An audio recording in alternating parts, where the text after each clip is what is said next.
Con el propósito de cumplir con el entregable 1 de la materia Estudio de Caso, se presenta el siguiente documental a manos de los alumnos Andrea Amador, Andrea Siriaco, Juan Campos, Axel Ramos y Vanessa Curiel. El 20 de diciembre de 1994, los mexicanos sufrimos el trauma de una catástrofe económica inesperada y repentina. Durante 1994, la economía mexicana sufrió la crisis más severa ocurrida desde la década de los 70. La interrupción repentina de los flujos de capital del exterior hacia México a finales de 1994 e inicios de 1995, sumada a la devaluación de la moneda nacional, impusieron a la economía del país un ajuste doloroso pero inevitable. La política de este gobierno se basó en una apertura comercial indiscriminada, una atracción de capital extranjero especulativo, lo cual llevó al Tratado de Libre Comercio. Está en juego, además de México, todo el concepto de mercados emergentes, es decir, los países que se han abierto al comercio, que han desregulado sus economías y que se han globalizado a través de la privatización. La implementación del Tratado de Libre Comercio buscaba estimular el crecimiento económico a través de la eliminación de las barreras arancelarias. Sin embargo, la apertura repentina de la economía mexicana a la competencia extranjera generó desafíos, especialmente para sectores que no estaban preparados para enfrentar la competencia internacional. La dependencia de México a flujos externos de inversión y su liberación financiera resultante contribuyeron a la vulnerabilidad de la economía mexicana. La entrada masiva de inversión extranjera y la rápida apertura comercial generaron desequilibrios macroeconómicos, como un creciente déficit de cuenta corriente y una alta dependencia de la deuda externa. Satélites, telecomunicaciones y el transporte de gas. Se decía que cuando Estados Unidos estornuda, a México le da pulmonía. A pesar de que la inflación descendía, el déficit de la cuenta corriente de la balanza de pagos crecía desmedidamente.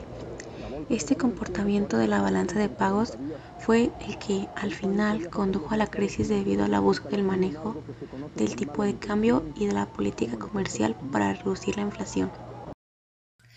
Pues esa sí fue una etapa difícil, cambió mucho, porque pues de tener el trabajo mi esposo, empresas, bueno, lo que subimos fue que empresas, veíamos que empezaban a cerrar empresas, o de las empresas empezaban a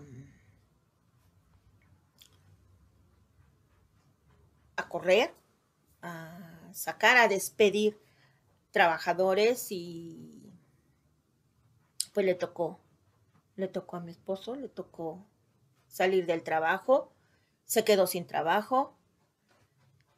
Entonces pues el cochecito que teníamos pues lo agarró para trabajar de taxi. Lógico que el coche pues era nada más para pasear y todo. Ya cuando lo utilizó para trabajar de taxi, el coche se fue gastando, las refacciones salían muy caras de los coches, salían muy caras, y pues era difícil porque pues no tenía un salario fijo, era lo que se ganaba, era para alimentar a sus hijos, esposa, y pagar refacciones de coche, pues era difícil. Durante esta época, México se vio obligado a buscar ayuda internacional.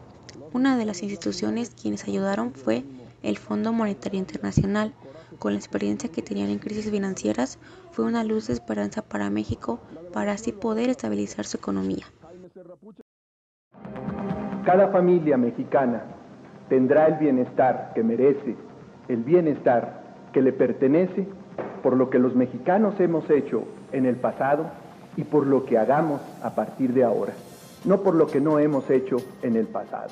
Por eso La devaluación del peso mexicano provocó una caída del Producto Interno Bruto Nacional. La inflación descendió del 160% en 1987 a 7% en 1994. Sin embargo, a pesar del déficit de la cuenta corriente de la balanza de pagos, el nivel de las reservas internacionales de México había estado en crecimiento desde 1988. La crisis económica afectó a todos los mexicanos. El dinero no alcanzaba para surtir la canasta básica y muchos tuvieron que renegociar sus deudas y ajustar sus gastos cotidianos.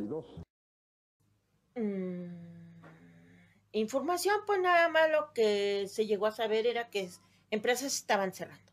No había mucha información. Ya después con el tiempo nos dimos cuenta que pues no había mucha información, porque en esos tiempos, el 95, todo eso era, más que nada la gente estaba con que el mundo se iba a acabar en el año 2000. O sea, el mundo se iba a acabar. Entonces lo que más la gente pensaba era qué iba a pasar con sus hijos. ¿Qué íbamos a hacer? O sea, si iba a acabar el mundo. No sabíamos ni cómo se iba a acabar, pero sí iba a acabar el mundo. Pero ese era, no íbamos, el 2000 se iba a acabar el mundo. De acuerdo con los expertos, lo mejor hubiera sido devaluar el peso mexicano en marzo de 1994, cuando todavía las reservas monetarias eran bastante cuantiosas. Una devaluación de 20%, acompañada de políticas fiscales y monetarias restrictivas, probablemente hubiera sido suficiente para restablecer el equilibrio de las balanzas de pagos y la confianza de los mercados financieros.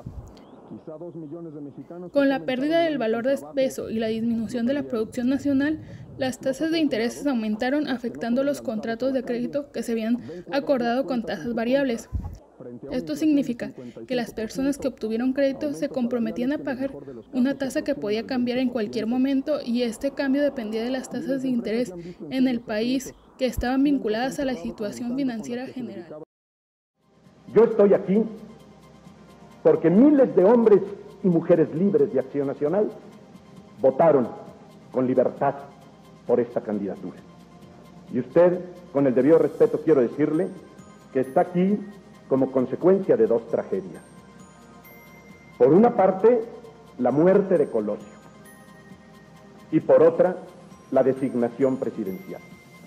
La primera lo rebasa, no tiene usted ninguna culpa, pero la segunda lo descalifica, por lo menos si hablamos de democracia. La situación dejada tras la crisis se mejoró a través de diversas medidas. Durante la administración de Carlos Salinas, se privatizó la banca nacional y se alentaron las inversiones privadas para reactivar la economía. Se implementaron políticas como el incremento gradual de tarifas y de reestructuración del sistema financiero, con apoyo bancario y reformas para permitir mayor participación extranjera. Además, se creó un esquema de reestructuración de cartera mediante unidades de inversión.